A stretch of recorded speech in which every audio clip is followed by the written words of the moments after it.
Hello everyone and welcome back to my channel. Today I'm going to be showing you how I replaced all of the light bulbs in my house to save money on my electricity bill. So LED bulbs, you've probably heard a lot about them. They require much less wattage than regular incandescent light bulbs, the cheaper ones, which is why LEDs are more energy efficient and longer lasting than those other bulbs. And of course, the lower the wattage needed, the better to help you save on your bills over time.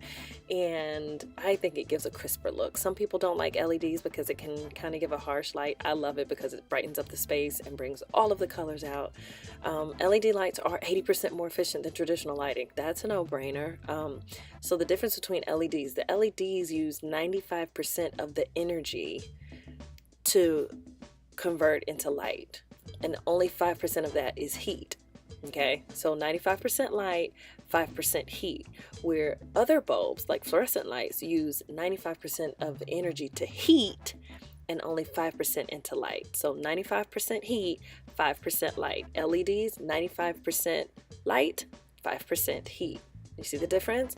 So it can also reduce your energy bill as far as your AC, because your lights aren't giving off so much heat into the room, so your AC is not coming on as often. Okay, the electricity over time of a single incandescent bulb, the cheap bulbs that cost like $2 and $3, cost 5 to 10 times the original purchase price of the bulb itself.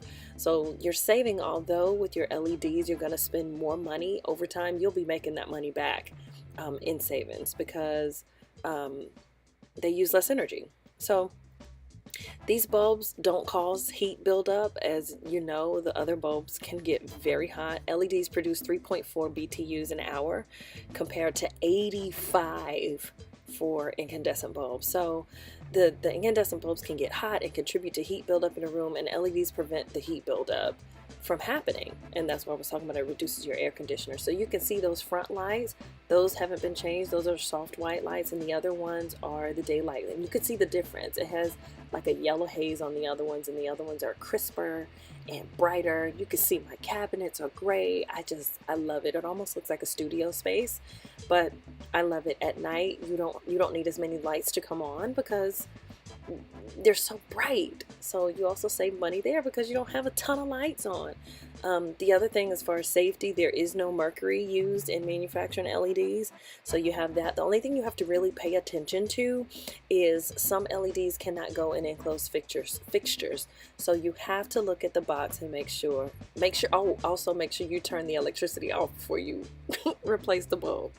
You don't want to, fall off the ladder by being electrocuted. But anyway, so LEDs have mechanisms to dissipate the heat buildup, and they require more airflow, so that's why they can't be in enclosed places. They actually have directions on the box and pictures of where certain LED lights need to go. A lot of things in the house, in your light fixtures, they will have directions on your maximum wattage or your maximum volts. Make sure you pay attention to that when you're purchasing your light bulbs. It is so important. So you're going to look for those explicit statements saying that a bulb works inside an enclosed light fixture, or if it needs airflow. The other thing to pay attention to on the box is called lumens, and it's just a standard measurement, but the more lumens, the brighter the light. Lumens and wattage is not the same thing. The wattage is the energy, the lumens is the brightness. So regardless of the technology behind it, and regardless of what the wattage says, the lumens will always be your brightness. Okay, they tell you how bright a light bulb is, no matter the type of bulb. The more lumens, the brighter the light. Remember that. And so beginning in 2012, they actually have to put it on the labels on the front of the light bulb packages now to tell you how bright a bulb is, as well as the wattage. So while lumens are the best measurement, the only other thing you have to really pay attention to if you're getting floodlights, kind of like I'm doing in the kitchen now, is the fact that when you get floodlights, they have a reflector in them, so they cause it to have a directional flow. I'm so excited. Look at this. Oh my God. So they have a directional pattern, so it's going to be more of a downward, how do you say this? Like a downward facing, the light will be facing more downward than having like a directional approach to the room. So I've already replaced, this is the light fixture over the dining table. And look, it just brightens everything on. I'm sorry for the mess. I just made groceries. So this is a before picture before we moved in. You can see the soft white, and then look at that. Oh my God, I love it. I love it, love it, love it.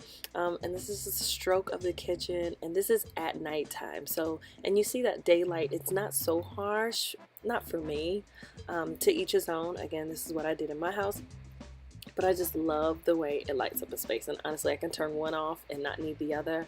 I can turn off the floodlights and only use the one over the counter. I can turn off the counter and the floodlights and just use the one over the dining table, and it still gives an adamant amount of light. So I love these. I hope you can use something like this to help you save on your electricity bills. It makes a huge difference. So this is the beginning of August. At the end of the August, I'll be able to see how much I'm saving, and hopefully I'll see a difference. And of course, when I do, I'll share it with you guys. Thanks so much for watching. Be sure to hit the bell so you can be notified of all the new content. And as always, be good to yourself and to your wallet. Until next time, bye.